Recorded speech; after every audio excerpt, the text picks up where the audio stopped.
inventory, ordering, supplies, bookkeeping, accounting, payroll, any HR related matters, marketing. All of these things can be done remotely, every single one of them.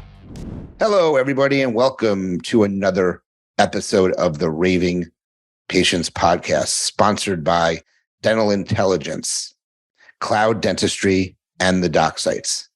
My name is Dr. Len Tao, and I am the host, obviously. And today I'm excited to speak with another practicing oral surgeon. He has a company called MedVA, which is going to help you with virtual assistants in your healthcare practice. So welcome to the Raving Patients Podcast, Stephen Kupferman. Stephen, thanks so much for joining me today. Thank you. Thanks for having me. Just so you know, we're recording on Zoom. We had some technical difficulties connecting to Riverside, which is what I normally use. So this is actually the second time Stephen and I have spoken because we had to kind of cancel out the first one. Stephen, why don't you go ahead, give the listeners and the viewers a little bit of a background about, you, how you got involved in the space, a little bit about your practice in Los Angeles. Can you go over that with the listeners and viewers? Yeah, absolutely. I'm an oral and maxillofacial surgeon. I practice full-time in Century City, right in the middle of LA. I started the practice there that now has 6 oral and maxillofacial surgeons practicing full-time. Somewhere about a year or so before the pandemic, I've been running the practice ever since I started it in 2009.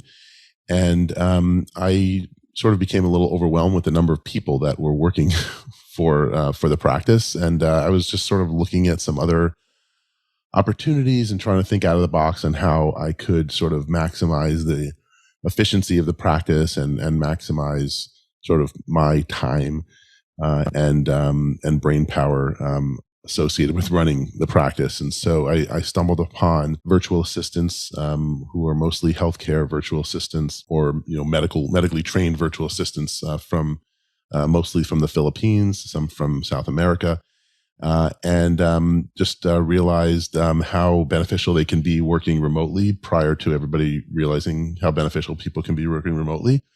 I went all in after I, met a few of my virtual assistants, and just decided that this was really the future of the private practice of medicine and dentistry, and started the business, right within several months of that, and that's really where it is today. It's grown. I have a great partner, Dr. Omid Shea, who's a gastroenterologist in Los Angeles, we have a great company and great people who are working for us.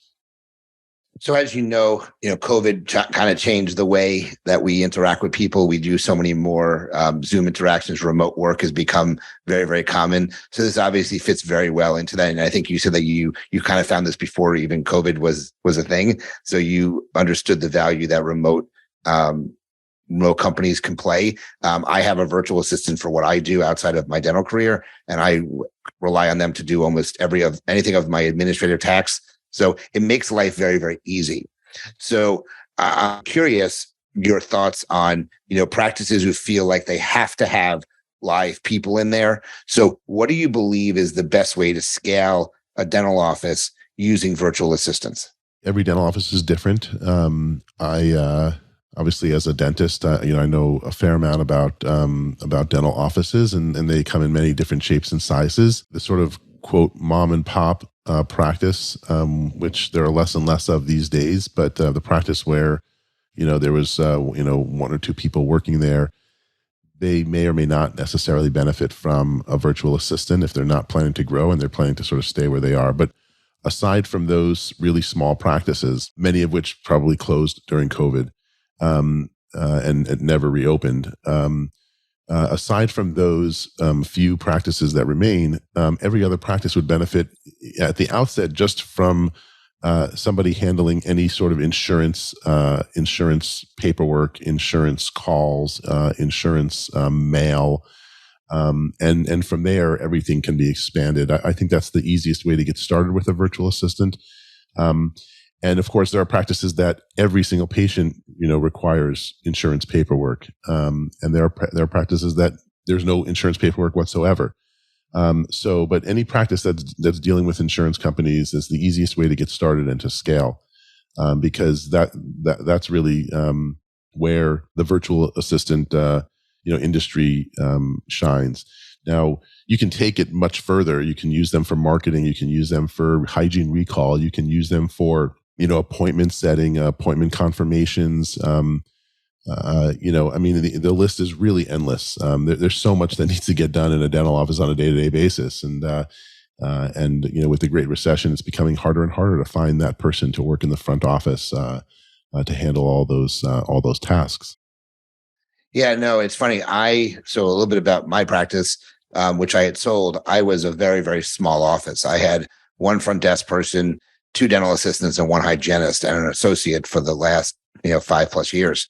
So I got into the habit back when I decided to go only one front desk person to have some of these tasks handled remotely anyway. Now, I didn't use a virtual assistant, but I used a company who wasn't affiliated with my office to actually come in and do these remote tasks for me. So I understand the value that these virtual assistants can bring, because it's the same thing. I had a company do my insurance verification, do my insurance billing, and those types of things. So I understand that. Do you feel that one of the biggest advantages is going purely like a virtual assistant like your company is that there's a definitive cost savings as well, simply because you're employing people who are overseas rather than those based in the US? So is that a big advantage of using a product like yours? I think it's one of the advantages. I think one of the advantages is cost savings. I mean, and that's only becoming more and more apparent and becoming more and more of a primary issue, because the cost of that person in your office is not $12 an hour anymore, and it's not $20 an hour anymore. And so that at the outset, it was maybe 50% of the cost, but now it's becoming more like 100%. And the number just continues to go up. So it's a huge factor. I think there are other factors that are sort of cost related, like employment risk in certain cities and states. So cost is definitely up there. What would you say are the biggest other advantages? Obviously, we just discussed cost being one of them. What do you think some of the other advantages of having a team of virtual assistants as well? So like I said, cost is really important. I think real estate is really important, especially in the typical dental office where you have a very small front office that's typically made for one person, maybe two people, and the workload is beyond two people. People, have days off and things like that. You can't fit three people in there. And so if you have two people in the front and one's out, you basically can only get half the amount of work done. So I think real estate's important in many dental offices because, medical office space and dental office space is a premium no matter where you are. So certainly the real estate is important.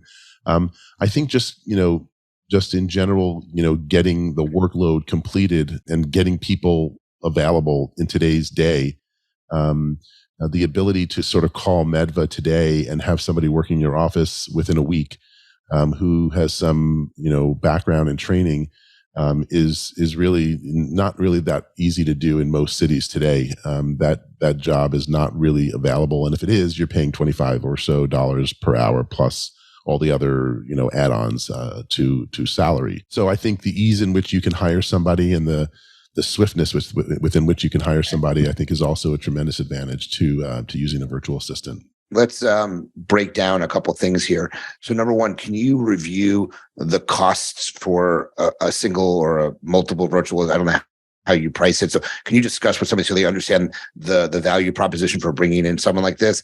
And then also you mentioned that you're basically matched with somebody. You can have someone within a week up and running. So what type of training do they come with? And then what type of training or what do they have to learn about the office to be able to work with the practice as a virtual assistant? The cost is quite simple. Unless you're looking for some advanced level type person, meaning somebody, let's say, who speaks Spanish in addition to English, or somebody who has some sort of advanced degree, our virtual assistants basically are $10 an hour, and that's a flat fee. There's no additional costs associated with that. It's $10 per hour that they work, and we track all their time and invoice you on a biweekly basis.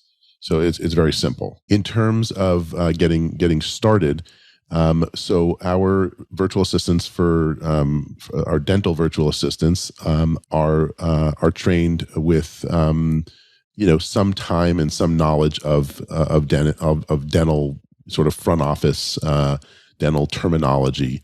Um, just like anybody you're going to hire for your front office, they're going to need to go through some onboarding experience. Now, we will help out with the computer side of things and the technology side of things, but they're going to need some sort of onboarding. They're going to need to know that Dr. Tao, sees patients on these days, and he performs these procedures, and he works with these referrals, and there's going to be some onboarding. They're going to have to know a little bit about it, and some of the better ones will already have reviewed your website, and they're going to come to their interview already knowing who Dr. Tao is and what his practice is all about. So there's a little bit of onboarding, but there is for anybody, Sure. that you bring into your office. There has to be. No one's going to know everything about you up front. And then depending upon how you utilize them, if you're having them, for example, be sort of semi front facing where they're answering calls that are coming directly to your office, then they're going to need a little more onboarding as opposed to somebody who you're just sending over, the day's mail of the EOBs that they're going to go through and start calling the insurance companies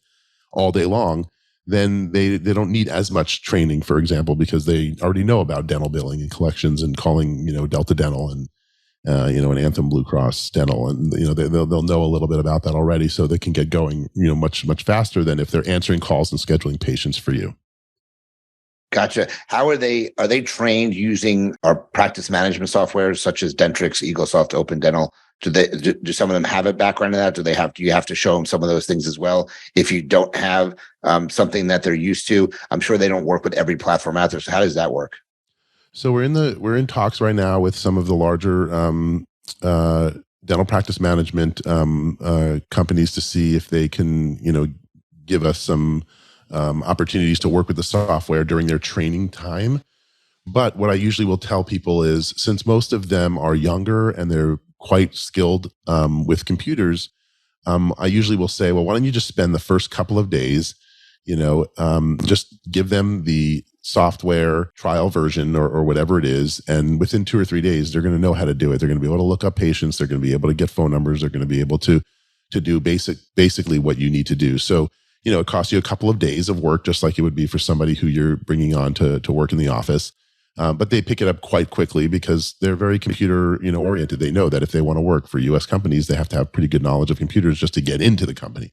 So their computer knowledge is quite advanced, and so that's what I generally have told people. That's what I did for my virtual assistants when I first started. I think one of the great things is Zoom, which I had been using, of course, prior to the pandemic. You can record your first trainee, so that and just hold on to that. Different from how we used to train the first front office, the new front office person that came to our office.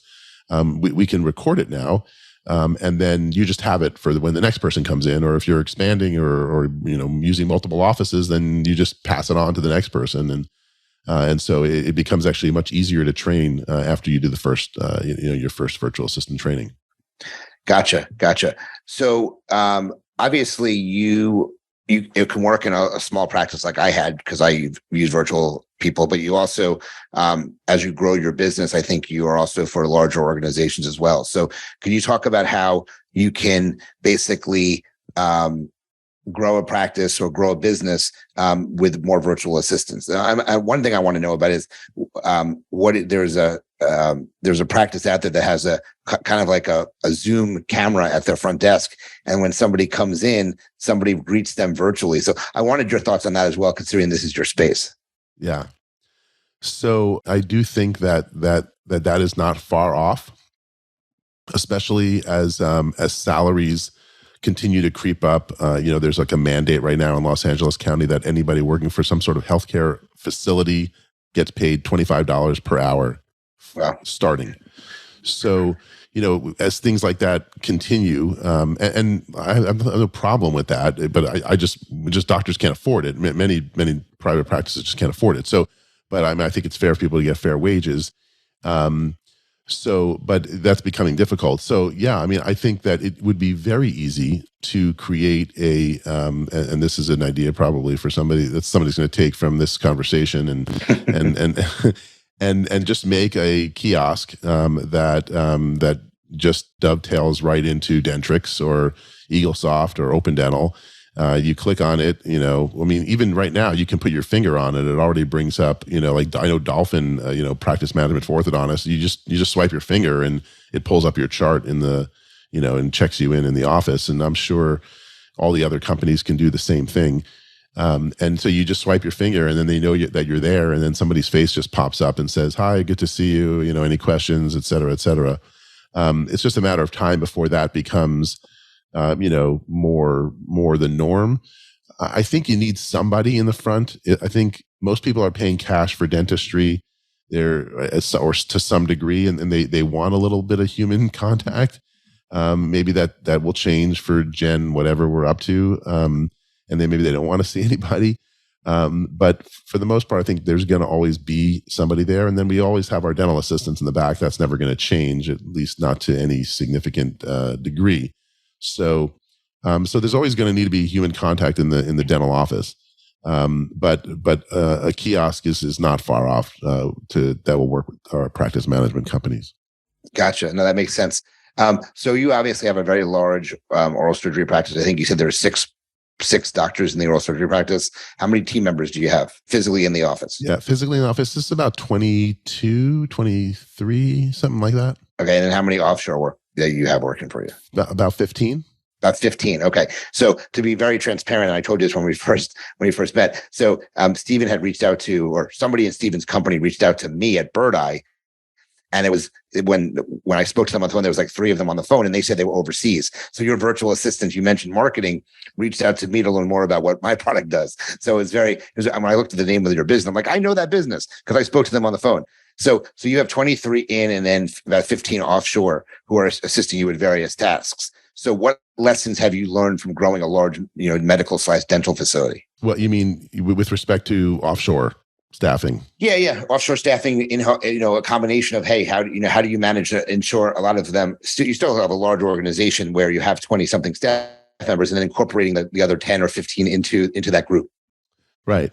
So, it was very slow and organic, meaning, I started with one and then I slowly built it over time because first of all, I didn't really fire anybody. I just waited over time and then, just based on attrition and COVID and all that. And it kind of grew organically. But I also thought out of the box as ways in which I could utilize virtual assistants. And for example, marketing endeavors. I used to have somebody who would, who was actually a friend of mine who used to work for our practice, who would go office to office and, just sort of say, "Hey, Dr. Tao how's it going?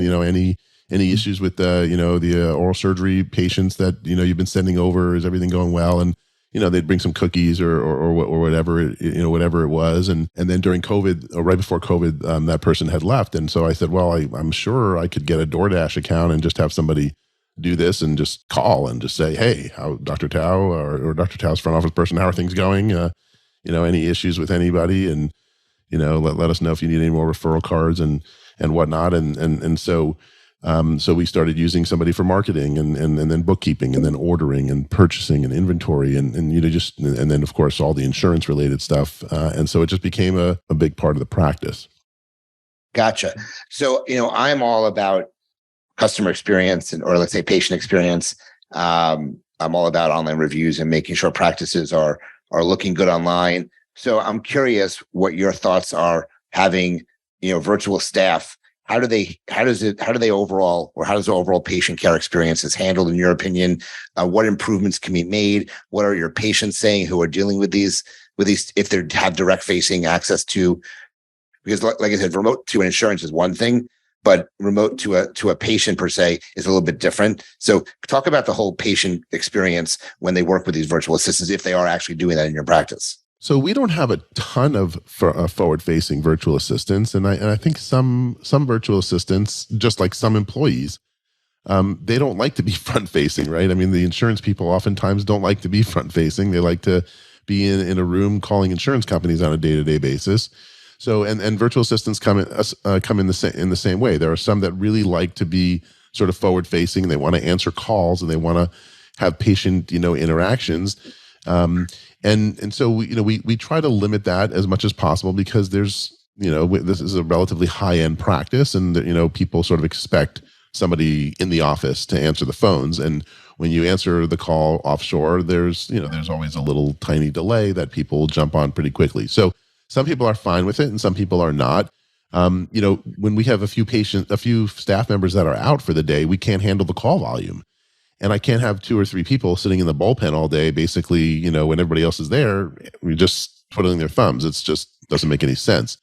So sometimes our virtual assistants will answer the phones, and occasionally somebody will make a comment and say something, and sometimes they'll say your staff is incredible. So I think it's the same that you'll get in your office on a day-to-day basis. There are some days where people are off, they having, your front office person's having a bad day, something happened, and they just respond in a different way that your patients are not used to, and you get some negative feedback, but by and large, the feedback's been positive, and the work gets done in a timely fashion, which I think people are ultimately most grateful for.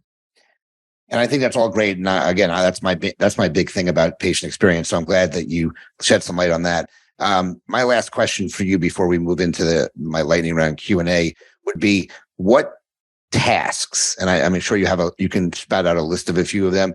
Do you think, I know you mentioned insurance, dealing with insurance billing, insurance verification, what tasks other than that are best to kind of leave to a virtual assistant? So if somebody said, or is listening to this and is saying, okay, how do I know if I need a virtual assistant? What are some of the tasks that they can do very easily, in your opinion? On the smaller scale, those who are really trying to save time and are efficient, and your staff is out, you can certainly do scribing. We do a lot of that in the medical side. I think on the dental side, it's gaining more popularity, particularly with hygiene and hygienists who are doing perio charting. So scribing is definitely on the smaller scale. Hygiene recall is very helpful to utilize a virtual assistant for. On the larger scale, inventory, ordering, supplies, bookkeeping, accounting, payroll, any HR related matters, marketing, all of these things can be done remotely, every single one of them. Less and less people are using punch cards, these days. So time clocks are either built into your practice management software, or you're using ADP or something like that, where they're logging in. So there's just so much that can be done. And then if you're really in a very busy practice and you're dealing with Medicaid and just huge volumes of patients, certainly answering phones. I just don't see how they staff enough people in those offices. Just answering calls alone would be a tremendous benefit to those sorts of practices. And just another follow-up to that, I'm assuming that the people that are front-facing, so the ones answering the phones and having conversations with patients, they actually speak English very well, I'm assuming?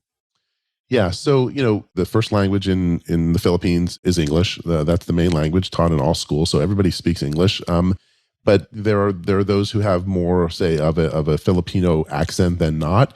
If you're looking for somebody who's more, who has less of an accent, we'll be able to find somebody like that for you. It may take a little bit more time, but generally we can, because we offer great benefits to our virtual assistants, and so we're able to find really talented people. So yeah, so you certainly can get somebody who's forward facing, who has a more expanded vocabulary and less of an accent. Gotcha. Perfect. That's great information. Now, is there anything else that you wanted to point out or discuss about on the content portion, which is about virtual assisting, about your product? Anything that you wanted to cover and let the listeners and viewers know? No, I think we covered lots of it. They can always contact me if they have any questions about anything, and I'll put them in touch with our team. Okay. Well, we'll get your contact information when we're done. So this is for those that don't know and are listening to this for the first time. I do a Q&A with all my guests. I've started to use a deck on a product called Podex that will that's business related. So we're going to talk about some things here. So Stephen, the way this works is I'm going to ask you a question and just answer it as quickly as you can, so we get through about 8 to 10 questions. You don't have to go into long-winded answers here. Okay. So number one, how do you capture and keep track of ideas? Do you keep a notebook? Do you have voice memos? What do you do? Mostly email. Mostly email. Okay. Yep. How do you define success? I think it's an individualized answer, which Sure. is probably why you're asking it. Yep. Success is, I think, defined by whatever that person's definition of happiness is. That's great. I think that's great. So if you're happy and you're successful, perfect. I think that's an awesome answer. So, interesting question here. When you were a kid, what was the first thing you wanted to be when you grew up? I wanted to be a doctor. Well, the first thing I probably wanted to be a firefighter. I think I was going to say a fireman. I think I wanted to be a firefighter. That's great. That's great. But then a doctor. Yeah. When my mom said, "No, you're going to be a doctor." If you could take a class to learn anything you want, what would it be? Good question. I think I'd want to be able to speak more languages.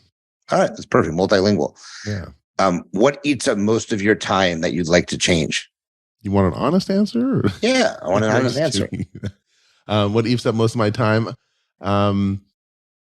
I think I want to spend more time, with my family than work. But that's really sort of self-imposed more than anything, and I don't know if that's going to change. But okay. I do spend a lot of time. I do spend plenty of time with my family, and my kids are getting older, and they may not want to spend as much time with me anymore. What motivates you? What motivates me? I'd probably say reputation. Okay. That's a good answer. I'm a big believer in that motivation. You're motivated by reputation. Why not? Yeah. What one skill or trait do you feel is imperative to be successful? I think affability. I think you really need to be able to get along with people. Okay. Last one. What book have you read multiple times that you highly recommend a listener reads? I get this question asked all the time when I'm on a podcast. I always say the Checklist Manifesto, I think, is imperative for anybody who's listening to this podcast. There you go. Checklist Manifesto. So as we wrap up the podcast, how can someone find more about MedVA, more about you, how you can help them if they're interested in getting learning more about virtual assistants for their practice? How do they do that? They can just go to our website, www.medva.com, medva.com. And if somebody wants to contact me directly, they can just email me at drkupferman@medva.com. So Dr. Kupferman, that's spelled Kupferman, Dr. Kupferman at medva.com. You got it. All right. Awesome. Well, this was fun. Thank you so much for joining me today, guys. Listeners, if you like this episode, please share it. Please let your colleagues know. If you know that they can use some virtual assistants in this day and age, they're obviously a hygienist. You can't have a virtual assistant for. They can help a hygienist out, but they can't actually replace the hygienist because they can't be doing work in the mouth. But if you know a dentist who's really short-staffed because of COVID, this is a horrible time actually trying to hire somebody right now. We're in a really bad marketplace, but if you know someone who can use one, definitely give them information about this podcast or Steve's information so you can reach out to learn more about what they can do. I want to thank the sponsors, Dental Intelligence, Cloud Dentistry, and the Doc Sites for allowing me to give this information to the audience who are viewing us and listening to us. And most importantly, if you like the episode, please subscribe. Please review us. Reviews are really important, as you know. And as I always end my episodes, please remember that your reputation matters. Until the next episode, Stephen, thank you so much for joining me, and we'll talk to everyone soon. Thank you so much.